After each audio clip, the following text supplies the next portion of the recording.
In machine learning, one thing that we often want to do is to investigate the performance of a machine learning model on the so-called feature space. By feature space, what we refer to is something like this, where one feature is plotted on the horizontal axis, another feature on the vertical axis. Just think of your scatter plots that you did. It's that exact same space. And except now we want to probe that space, and so we put regularly spaced dots in each of these places where you can see them here, and we want to know how a certain model performs in these plots. So the task is now to create this kind of coordinate system, or the position of the red dots. So we import some functionality. After we have done that, we need to specify the upper and the lower boundary of that coordinate system. And let's say we want to have a coordinate system that spans the range from 1 to 10. Then we can say how many numbers do you like. So the resolution of the spacing. The resolution would be something that I define here. So let's say I want to have 10 numbers on each axis, and then we need to define corresponding vectors. So on the horizontal range, I want to have a vector that goes from 1 to 10, and I do that using function linspace. So linspace needs the lower and the upper boundary, and then needs to be told how many numbers do you want, and we have defined it. We have said it's a variable called numbers.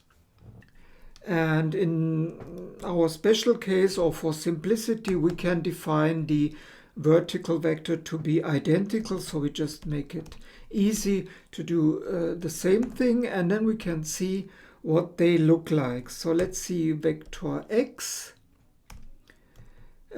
print it. And if at the same time below it we print vector y, then we can see the results, of course, because they are identical 2 times the vector that goes from 1 to 10. So that's our starting point.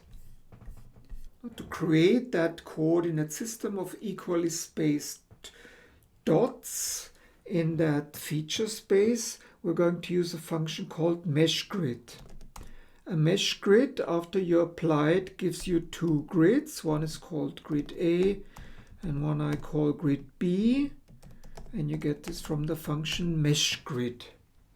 So Meshgrid just takes 2 vectors, a horizontal and a vertical vector, and we have defined them. So we just use them.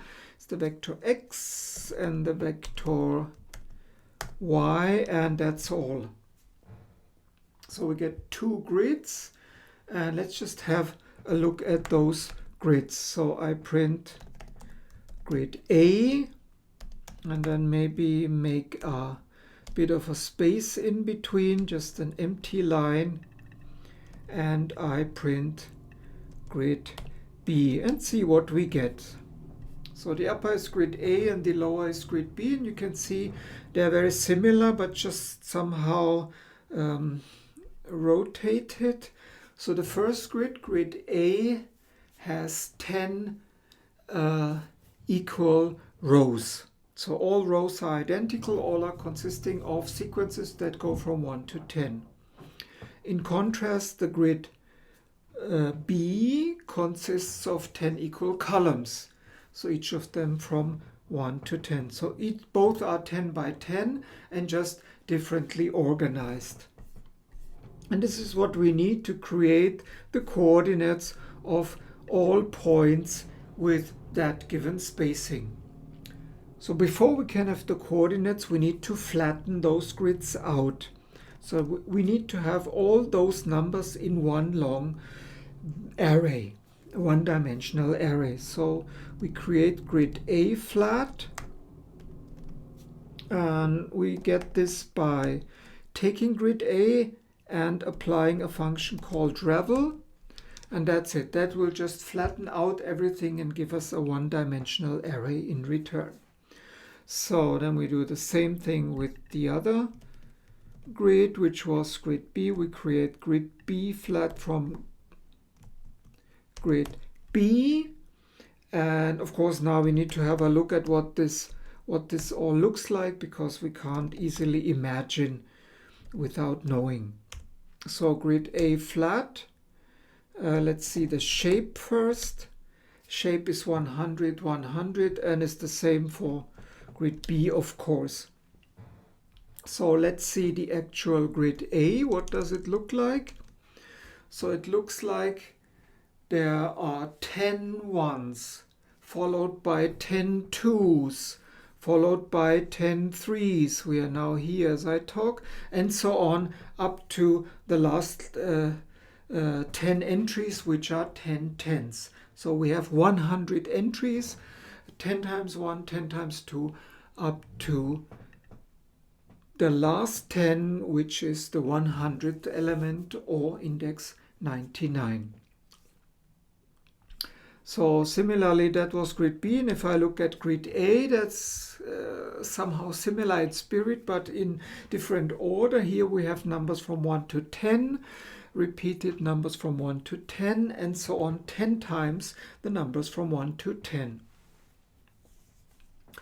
So if you now see what we have, all we need to do is put those together in an array that has 2 columns. So how do we get those 2 flat arrays into one array with 2 columns?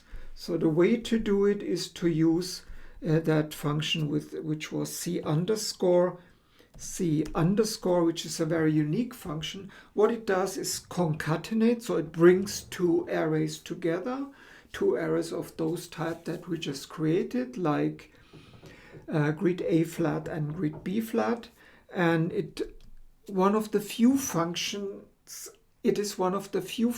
in Python that actually uses square brackets to put arguments. So that's for historical reasons, but nevertheless the way to use it is to specify that we want to have grid A flat concatenated or joined together with grid B flat.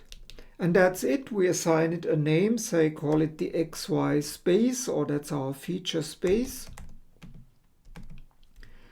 And then once we have it, we can have the XY space shape. What will the shape be like? Well, you can guess it. It's 100, 2. So 100 because each of the flattened arrays was 100 elements long, and 2 because we had 2 arrays. What does it look like? Let's have a look at what it looks like. So it starts from the pair 1, 1, 2, 1, 3, 1, and so on. Second will be 1, 2, 2, 2, 3, 2, and so on. And this repeats in a predictable pattern all the way down to 9, 10, and the very last coordinate or grid point will be 10, 10. So if you now imagine a checkerboard, in this case of 10 by 10, each of the squares will have its position defined by a pair in that array. So that's our job done, except we can have a look at what it looks like in the feature space. So let's create a plot of the feature space by calling our function subplots and plotting a scatter plot of just what we created, namely of the XY space first column, which is all rows first column, which has index 0, and the XY space all rows second column, which has index 1. And if we execute this, we'll get our plot. You can just suppress this, and we get our plot, and we can see that we have a grid from 1, 1 to 10, 10 equally spaced. And if you want to have that more quadratic, we can do that. Specify keyword argument fixed size, maybe 5, 5.